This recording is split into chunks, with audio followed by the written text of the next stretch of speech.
The past 48 hours did not produce a grand rupture. They produced something more useful, a set of adjustments made under pressure. Governments lowered their voices while still moving fleets. Central bankers found, again, that cheaper oil does not buy certainty. Voters treated ideology as something to weigh against wages, safety, and fatigue. Ordinary people carried on inside these abstractions with the usual mixture of cunning and resignation. A security perimeter disrupted flights in Switzerland. In Colombia, supporters stood beneath campaign banners and tried to decide whether continuity or discipline sounded more like hope. In classrooms, the quarrel between books and screens sharpened. In museums, stadiums, and city squares, attention remained the public resource most easily wasted and hardest to restore. The better reading begins with scale, but does not stop there. A strait may carry a fifth of the world's oil and still enter daily life as a taxi fare, a postponed holiday, a dearer school lunch, or the decision to keep an old appliance for another year. A poll in Bogotá may look like a regional ideological turn and still be, for one voter, a calculation about whether a son can get home safely after work. A near ban on generative AI in Norwegian primary schools may sound like administrative tidying. It is also about the weight of a reader in a satchel, the authority of a teacher asking for silence, and the slow work of teaching a child to wait before being answered.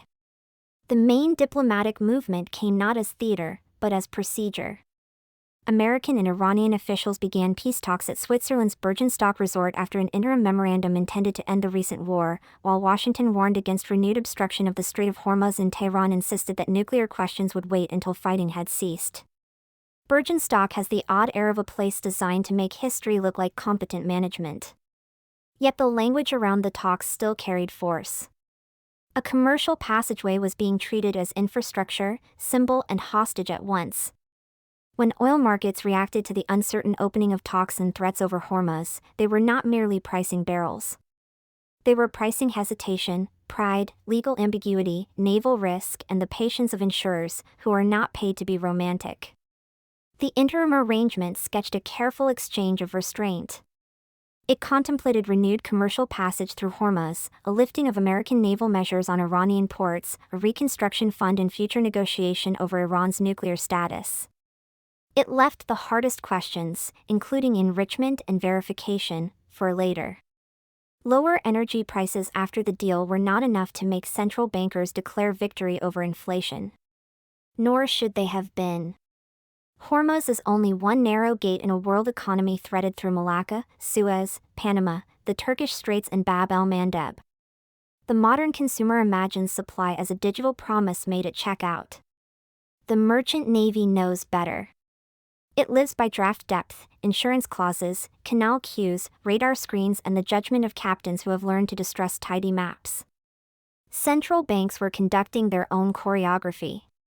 The Bank of England held rates at 3.75%. The Federal Reserve kept policy steady while markets reconsidered the path of American borrowing costs. Japan's central bank had just pushed rates to 1%, a level freighted with long historical memory. Policymakers were adjusting to energy volatility, trade interruption, and stubborn domestic prices without the comfort of synchrony. A household remortgage, a student loan, a business credit line, a council budget, and a grocer's decision about refrigeration all become small tests of whether the official story of disinflation feels credible. Monetary policy is never only about money. It is also the etiquette by which institutions ask the public to endure delay. Colombia's election count introduced another kind of narrowing. The right-wing lawyer Abelardo de la Espriella held a slim lead over the leftist Senator Iván Cepeda in early results, with roughly 250,000 votes between them and a substantial number of blank ballots registering their own quieter protest. The campaign could be read as a contest over security, oil, taxes, and the future of Gustavo Petro's reforms. That reading is accurate, and not enough. A voter may approve of a pension for the poor and still want a tougher state against crime. A worker may dislike austerity but fear stagnation more. Colombian democracy looked less like a slogan than a queue of incompatible wishes, each one rational when held close enough to the body. The scenes around the vote deserved better than the usual phrase regional shift. In Barranquilla, de la Espriella supporters spoke of a tougher response to disorder. In Bogotá, Cepeda supporters argued for continuity, social reform, and an unfinished promise of inclusion. The result sat within a wider Latin American movement towards conservative or anti-incumbent politics, but the richer story lay in how voters borrowed from opposing menus. De la Espriella promised lower taxes and a smaller state while preserving popular wage increases. Cepeda offered labor and pension reforms alongside a moratorium on new oil projects. This was not ideological purity. It was political bricolage, a kitchen table assembly of fears and bargains. The ballot is often treated as a confession of identity. More often, it is an attempt to reduce the number of things that can go wrong before the next paycheck. Education entered the news not through university spectacle, but through the stubborn materiality of school. Norway's government is imposing a near ban on generative AI in elementary schools, while allowing older pupils supervised and age-appropriate use. The move follows earlier restrictions on smartphones and comes with proposals to fund more classroom books. Symbolically, it reverses the assumption that every learning problem requires a thinner device and a brighter screen. The policy is not a rejection of technology. It is a dispute over sequence.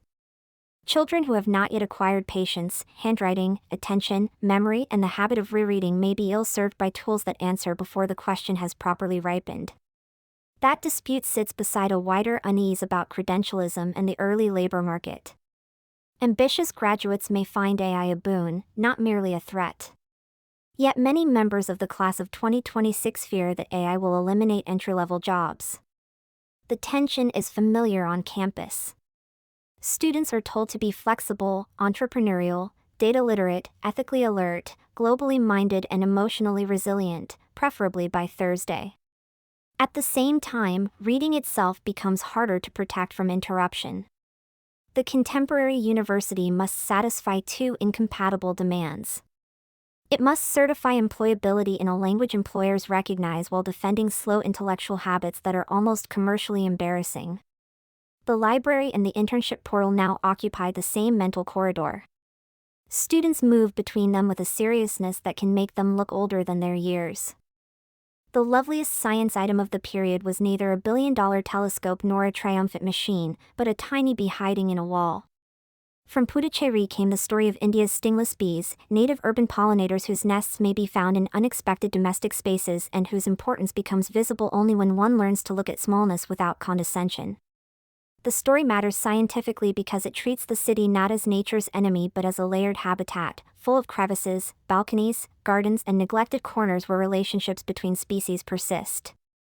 Pollination is easily reduced to service language, as though insects were unpaid contractors in an agricultural supply chain.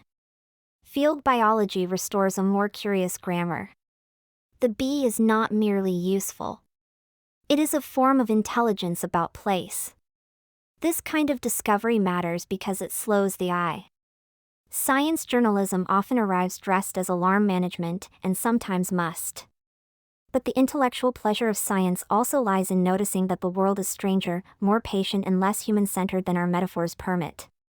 A stingless bee in a kitchen wall, a researcher bending close to a hive, an urban gardener choosing plants that invite rather than repel other lives, these images alter the scale of seriousness. Knowledge need not always arrive as breakthrough. It can come as revised attention.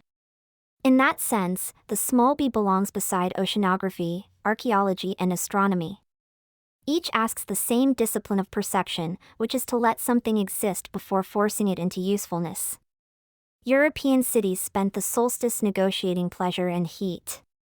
Severe heat swept parts of the continent, with areas of France under red alert, rail services cancelled or monitored, emergency staff prepared for infrastructure strain, and public festivities adjusted. France's Fête de la Musique continued, but alcohol restrictions, cancelled performances, and anxious transport planning changed its mood. A family checked whether the train still ran. A violinist wondered whether an outdoor audience would come. A municipal worker filled a water dispenser. Someone chose shade over spectacle and felt faintly cheated. Heat alters etiquette before it alters theory.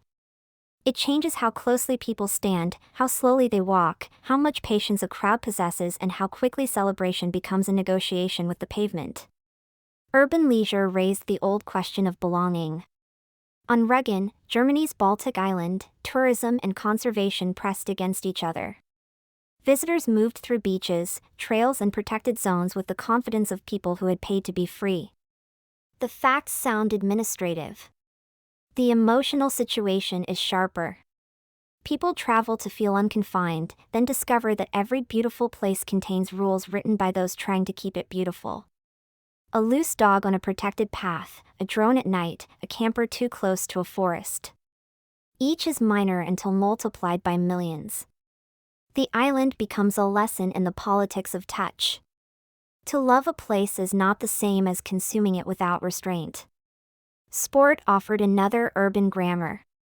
Cape Verde's coach Pubista described the country's World Cup campaign as a message for underdogs across Africa after the team held Spain to a goalless draw and prepared to face Uruguay in Miami. Football language often inflates itself beyond endurance. Here the enlargement felt earned. A small island nation and its diaspora found themselves visible not through pity, aid, or strategic utility, but through composure under pressure. Around the tournament, other civic rituals appeared, including Japanese fans cleaning a stadium in Monterrey and Curaçao supporters celebrating a historic draw. Crowds understand small gestures. They are how strangers establish a temporary republic in a place built for noise. Culture looked unusually physical. The arts calendar moved from Welsh-language theatre to queer cinema, from Robbins Arena returned to a Frida Kahlo exhibition, from experimental jazz to documentary film. Such lists are sometimes dismissed as lifestyle filler. They are not.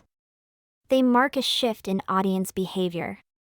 After years in which cultural consumption was treated as recommendation, cue and stream, the appetite for embodied eventfulness has become more visible. People want to stand in a foyer, overhear a foolish opinion about a painting, buy the wrong interval drink and discover that a live voice is less perfect and more persuasive than a mastered file. Taste is not only preference. It is a choreography of bodies, prices, friends, weather, fatigue and the private wish to have been somewhere rather than merely to have seen something. The clearest sign was Tate Modern's coming Frida Kahlo exhibition, which had sold 41,000 advance tickets, the largest advance sale in Tate history, surpassing the previous record for David Hockney. The fact says something about the durability of recognizable artistic selves in an age of endless images. Kahlo is not simply being visited.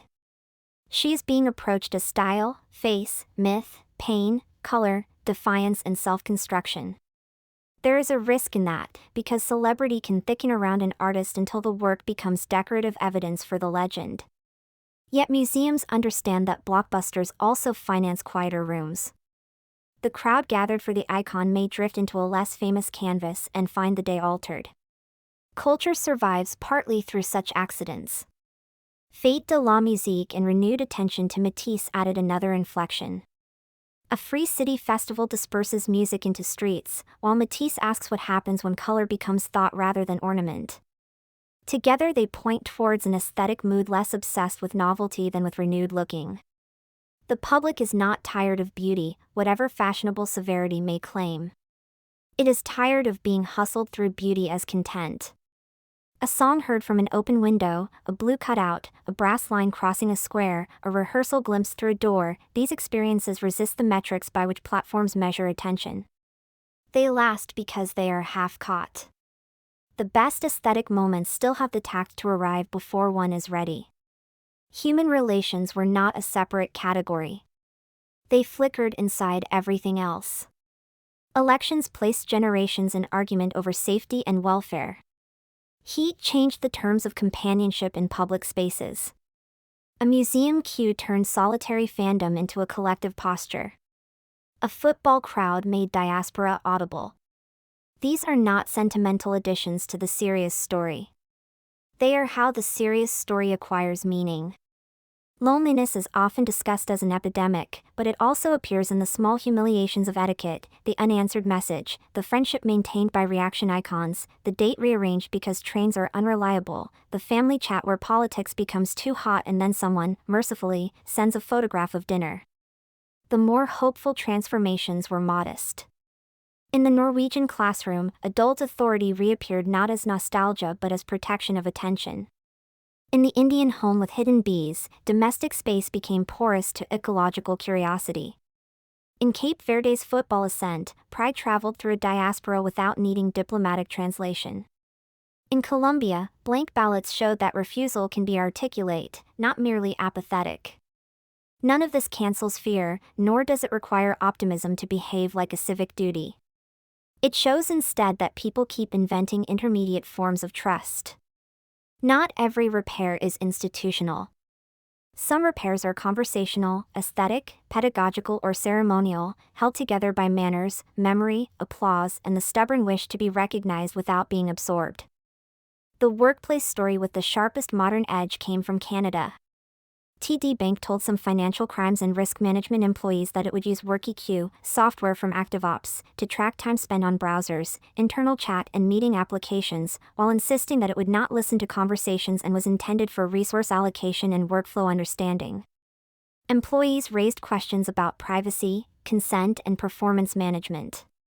One can see why managers want legibility. Hybrid work made effort less visible, and regulated industries require evidence that work is done. Yet visibility is never innocent. The spreadsheet of activity turns professional identity into a pattern of detectable motion. The employee who once feared being ignored may now fear being too precisely seen. This is where ambition becomes psychologically complicated. The professional class was once encouraged to perform commitment through presence, late trains, desk lunches, jackets left on chairs, and the soft theater of busyness. Remote and hybrid work disrupted that theater without abolishing the hunger for status. A younger worker wants flexibility but also mentorship, autonomy but also recognition, meaningful work but also rent paid on time. A bank wants efficiency but also morale, oversight but also the appearance of trust. Software promises to reconcile these tensions by making work legible. The residue remains. No dashboard can tell whether an employee staring out of a window is avoiding a task or finally understanding it. The danger is not merely surveillance. It is the thinning of judgment into behavior that leaves a convenient trace. What holds these items together, without forcing them into the usual drama of decline, is a renewed struggle over attention. Central bankers ask markets to attend to medium-term signals rather than daily oil moves. Teachers ask pupils to attend before machines answer.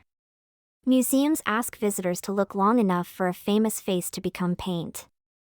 Rangers ask tourists to notice the ground under their feet. Voters ask leaders to notice that their political identities are less coherent than their needs. Workers ask employers to distinguish availability from value. None of this is spectacular. Precisely for that reason, it may last. The world is not only governed by summits, indices, and statements. It is also governed by the human capacity to decide what deserves one's eye for another minute. The last 48 hours looked less like an age entering calm than an age learning to edit itself. The edits were uneven. A trade route was reopened on paper but not instantly trusted at sea. A classroom reclaimed books without pretending that adulthood can avoid AI. A museum sold astonishing numbers of tickets to a painter who turned suffering into style. An island asked visitors to love it less clumsily. A small football nation made scale feel like a poor excuse. A bank sought the comfort of measurement and exposed the ache beneath white-collar autonomy. The common thread is not crisis, progress, or even resilience, that overworked word with sensible shoes. It is ordinary dignity under conditions of excessive explanation. People are trying to live in systems that describe them too quickly. The best news still comes when they exceed the description.